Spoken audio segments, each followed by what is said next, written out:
Chers paroissiens, chères paroissiennes,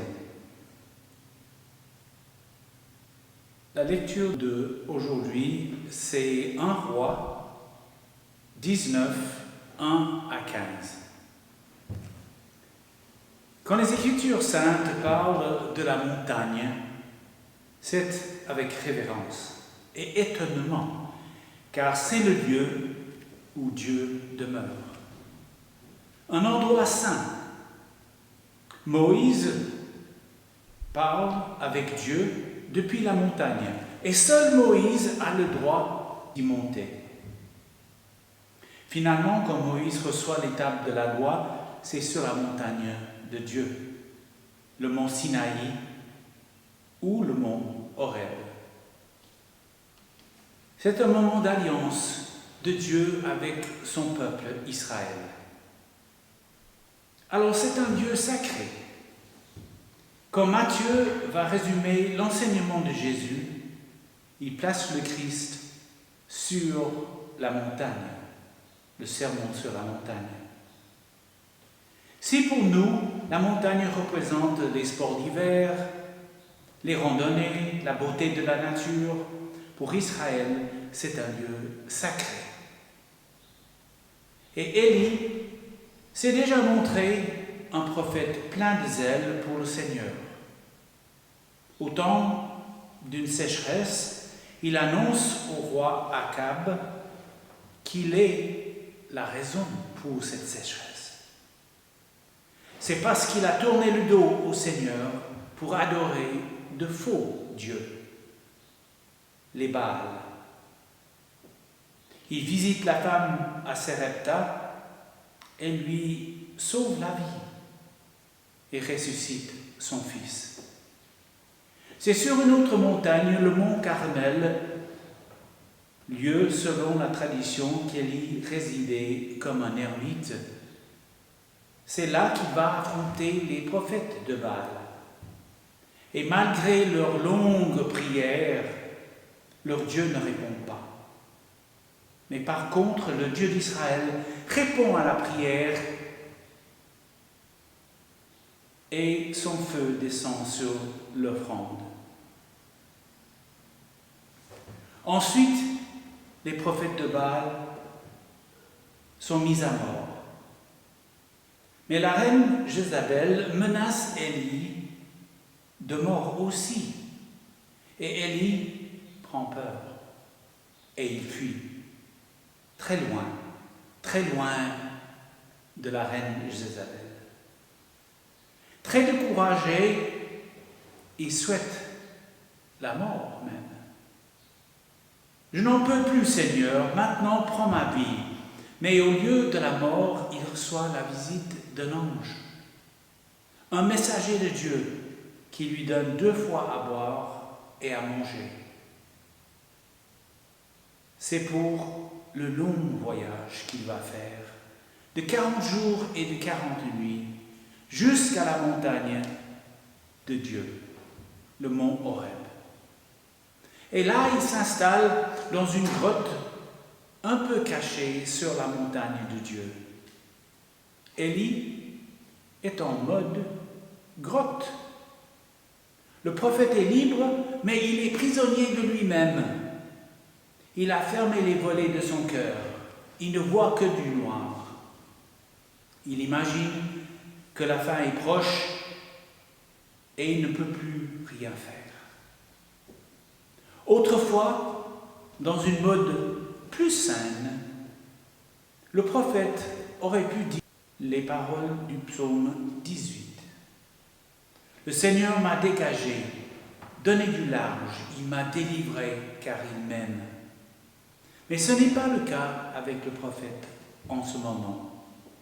Il a besoin de voir plus large, mais il est dans une grotte. Il a besoin de voir plus large, mais il se sent seul, isolé. Tous les autres ont abandonné Dieu pour suivre les Baals. Il n'y a que lui. Il est le seul. Et sa déprime tourne en pitié de soi. Il se lamente. C'est là que Dieu lui demande de sortir de la grotte. Sors et tiens-toi sur la montagne, devant le Seigneur. Et voici, le Seigneur va passer. Il sort et on peut dire que Dieu va sortir les grands feux d'artifice. D'abord, le vent fort qui brise les rochers de la montagne. Mais le Seigneur n'était pas dans le vent.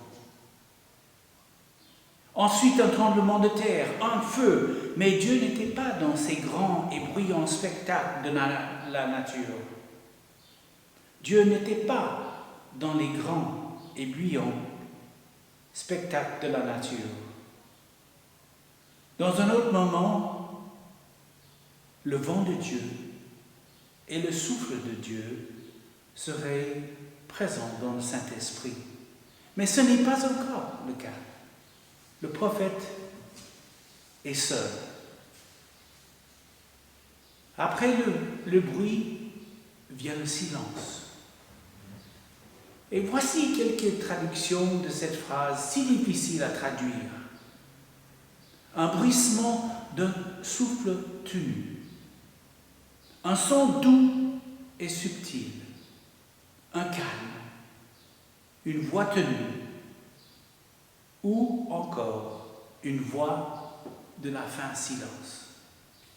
C'est difficile de décrire un son qui n'est pas un son.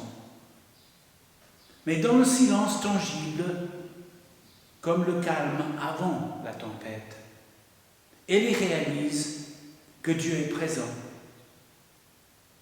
Et en l'entendant ce non-bruit, ce silence, il couvre son visage avec son manteau, comme Moïse avait fait dans la présence de Dieu.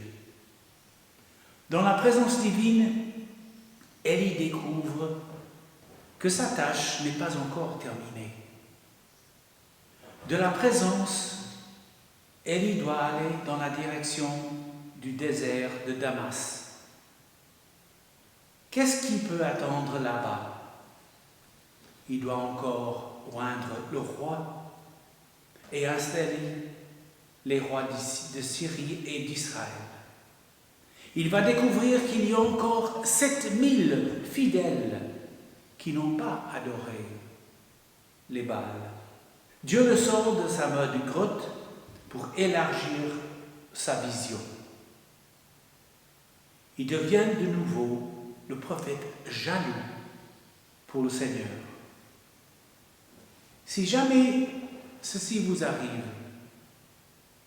de chercher une grotte pour se cacher, que le Seigneur vous sorte de cet endroit, car il y a encore beaucoup de choses à faire pour l'avancement de son royaume. Amen.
Seigneur Dieu, notre lumière, en cette période de perturbation, d'angoisse, de panique, de souffrance et de deuil pour beaucoup, fais-nous découvrir ou redécouvrir que la prière est un don de toi et qu'elle peut prendre les formes diverses. Prière du cœur, mais aussi prière de l'esprit.